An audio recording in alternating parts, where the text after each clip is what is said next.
नमस्कार। भारतीय जनता पार्टी का दोगलापन बार बार सामने आ रहा है। अभी देखिए कि हमारे महाराष्ट्र में एनसीपी पर राष्ट्रवादी कांग्रेस नाम की एक पार्टी है, उस पार्टी पर 70,000 करोड़ का उन्होंने घोटाला किया और उनकी जांच होगी। इस तरह का बयान नरेंद्र मोदी जी ने राष्ट्रीय स्तर पर दिया। उसके 4 दिन बाद एनसीपी टूटकर जितने करप्ट नेता थे सारे बीजेपी को जा मिले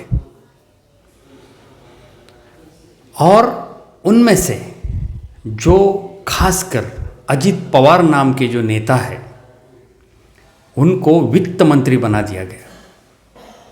देखिए कैसी विडंबना है।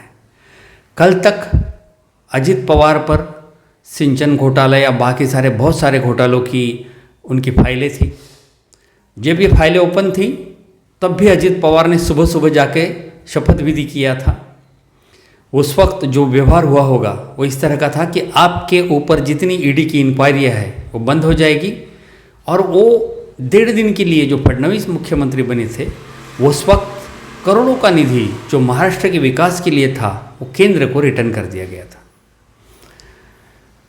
अब हमारे महाराष्ट्र में जो एकनाथ शिंदे शिवसेना से टूटकर बीजेपी में चले गए थे उनके ऊपर कार्रवाई होना हो सकती है। जो 16 एमएलए है उन पर कार्रवाई हो सकती है, वो अपात्र हो सकते हैं। इस वजह से अगर वो अपात्र हो गए तो बीजेपी की सरकार महाराष्ट्र में गिर जाएगी। इसलिए इन्होंने इन एडवांस राष्ट्रवादी कांग्रेस को भी डरा के धमका के अपनी तरफ वहाँ से कुछ लोगों को ले लिया और अभी बचा हुआ जो समय है सरकार का, गवर्नमेंट का, वो पूरा करने का इन्होंने पूरा प्लान बना लिया और इस तरह से ये सेटल हो गए। कितनी बेशर्मी वाली बात है कि कल तक 70,000 करोड़ का घोटाला करने का नरेंद्र मोदी जी जिस पार्टी पर आरोप करते हैं उसके बाद वो पार्टी टूटकर इनके साथ आ जाती है और अब उस पर एक शब्द भी नहीं कहा जाएगा, ना इंक्वायरी होगी, ना कुछ होगा, बल्कि ऐसे लोगों को इतने बड़े बड़े मंत्री पद दिए गए हैं जो जिम्मेदारी के हैं। हम मूर्ख लोग हैं आज भी जो इनकी पार्टियों के पीछे भागते हैं, इनको वोट देते हैं, इनके सभाओं में जाते हैं, इनके रैलियों में जाते हैं। हम मूर्ख हैं। हाँ, हमें मूर्ख ही समझते हैं लोग। हमको जाति के नाम पर, धर्म के नाम पर, बाकी सारे मुद्दों पर भटका के हमारा खून गर्म करते हैं, हमारा वोट ले लेते हैं और उसके बाद ये साले हरामखोर अपने आप को बेच देते हैं।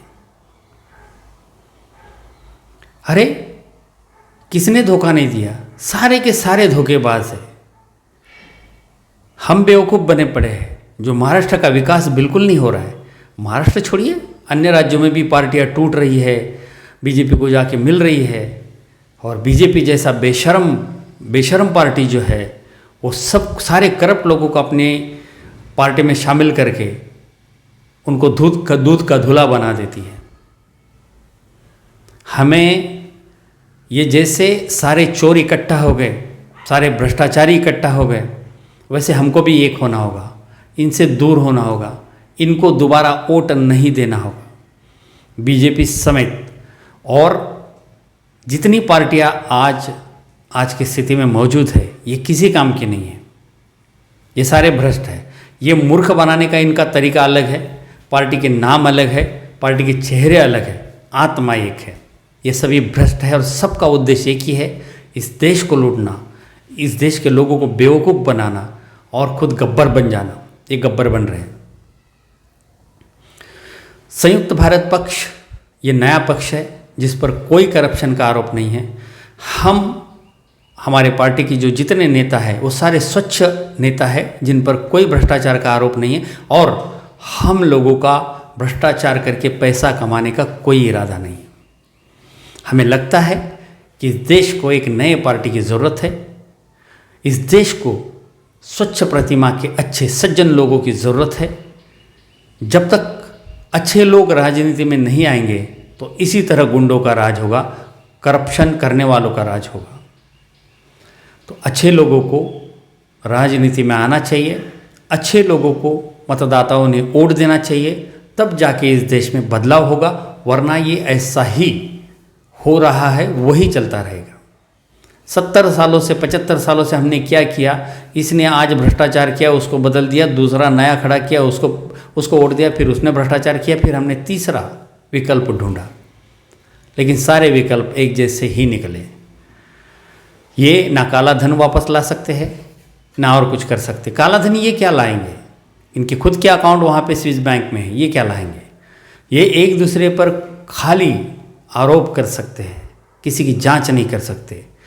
सब उसी में, मतलब सब एक ही जैसे है, इनकी सबकी आत्मा एक है और इन्होंने सारे एक जैसे काम किए हैं। बीजेपी डरा धमका के जो करप्ट नेता है उनको अपने पार्टी में ले लेते हैं और उनको पवित्र बना देते। मुद्दा ये भी बहुत छोटा है, मुद्दा बड़ा ये है कि ये सारे भ्रष्ट है।